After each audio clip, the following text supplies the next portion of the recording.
పడిపోయినటువంటి బలిపీఠాన్ని బాగు చేశాడు.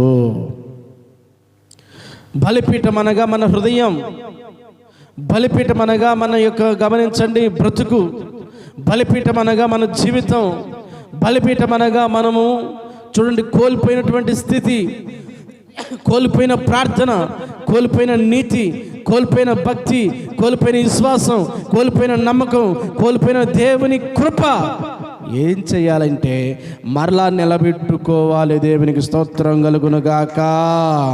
హల్లెలూయా చెప్దామా? దేవునికి మహిమ కలుగునుగా. హల్లెలూయా చెప్తండి. ఏం చేయాలో? పడిపోయిన దానిని మరలా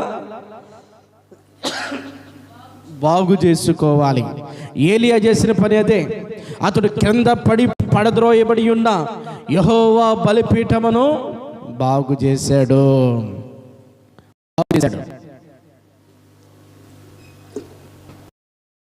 జీవితంలో కూడా పడద్రోయబడిన అనుభవాలు,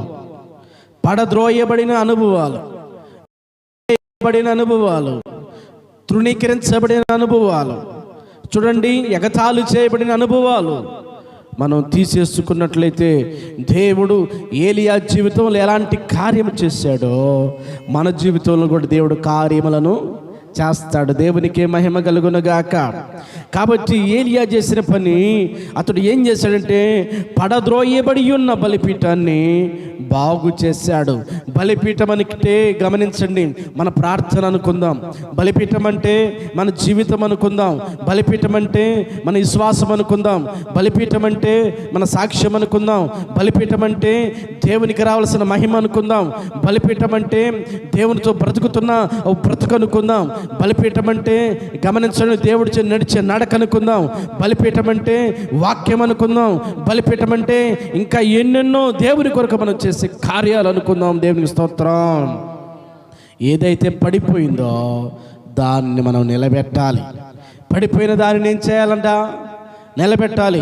అవును, దేవుడు మన జీవితంలో కూడా కార్యములను చేయాలి అంటే మనము కూడా ప్రియ దేవునిరా పడిపోయిన ప్రార్థన నిలబెట్టుకుందుముగాక, పడిపోయిన సాక్ష్యాన్ని నిలబెట్టుకుందుముగాక, పడిపోయిన బ్రతుకును నిలబెట్టుకుందుముగాక, పడిపోయినటువంటి విశ్వాసాన్ని నిలబెట్టుకుందుముగాక, పడిపోయిన కృపను నిలబెట్టుకుందుముగాక.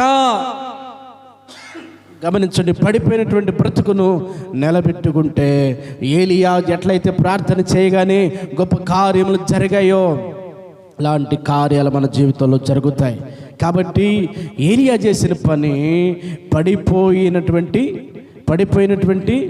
బలిపీఠమును బాగు